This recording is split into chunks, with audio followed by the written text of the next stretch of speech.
इतिहास केवल तिथियों का संग्रह नहीं होता, वह उन आत्माओं की गूंज होता है जिन्होंने अपने धर्म, अपनी संस्कृति और अपनी मातृभूमि के लिए सब कुछ बलिदान कर दिया। ऐसी ही एक अमर गाथा है हल्दी घाटी का युद्ध, जहां सीमित संसाधनों के बावजूद एक राजा, एक योद्धा सम्राट अकबर की विशाल सल्तनत से टकराया और उसका नाम था महाराणा प्रताप। 16वीं सदी का भारत। एक एक कर राजपूत राज्य मुगल सम्राट अकबर के अधीन झुकते जा रहे थे।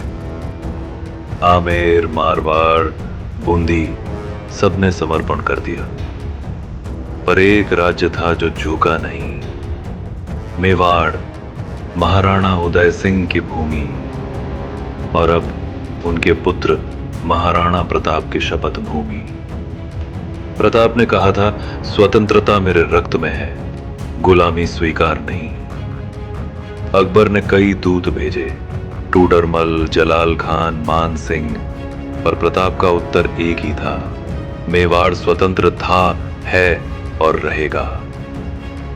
जब कूटनीति विफल हो गई, तब युद्ध की आहट गूंजने लगी और हल्दी घाटी की पवित्र भूमि रणभूमि में बदल गई। 18 जून 1576, हल्दी घाटी। एक और महाराणा प्रताप की 20,000 सैनिकों की सेना और दूसरी ओर मुगल सेना 4 गुना बढ़ी। लेकिन संख्याएं कभी साहस नहीं तोल सकती। रणभेरी बजी, आकाश गूंज उठा, हर हर महादेव। चेतक पर सवार महाराणा प्रताप वज्र की तरह शत्रु की पंक्तियां चीरते चले गए और सीधे जा पहुंचे राजा मान सिंह के सामने। मान सिंह घबरा गए। प्रताप की तलवार बिजली सी कड़क रही थी। मुगल सेना का मनोबल टूटने लगा और तभी चेतक घायल हो गया।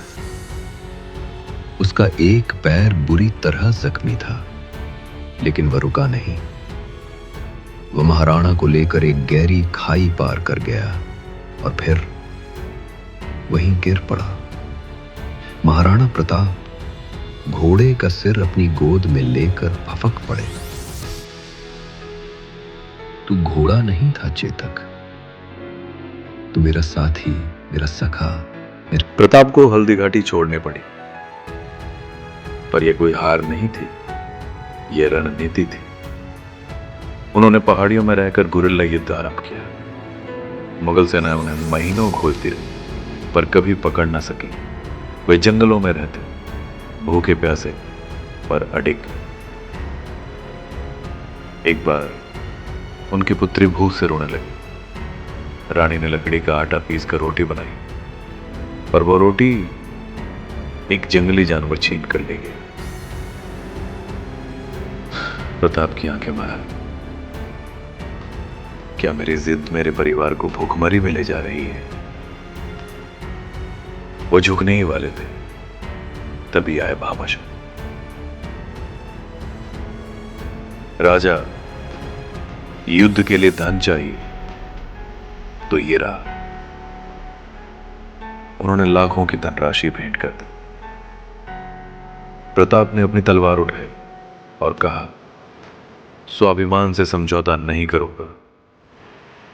फिर क्या था? प्रताप ने एक एक कर मेवाड़ के दूत पुनः जीत लिए। चित्तौड़ छोड़कर संपूर्ण मेवाड़ स्वतंत्र हो गया और महाराणा प्रताप फिर से अपने लोगों के बीच लौटे। गांवों में दीप जल उठे, बच्चे फूल लेकर दौड़ पड़े और झंडा फिर से लहराया, मेवाड़ का झंडा।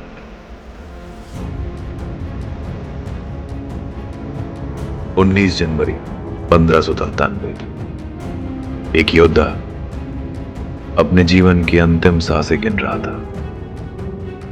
आंखें बंद, हाथ में चित्तौड़ का छोटा सा मॉडल, होठों से निकला अंतिम शब्द, चित्तौड़।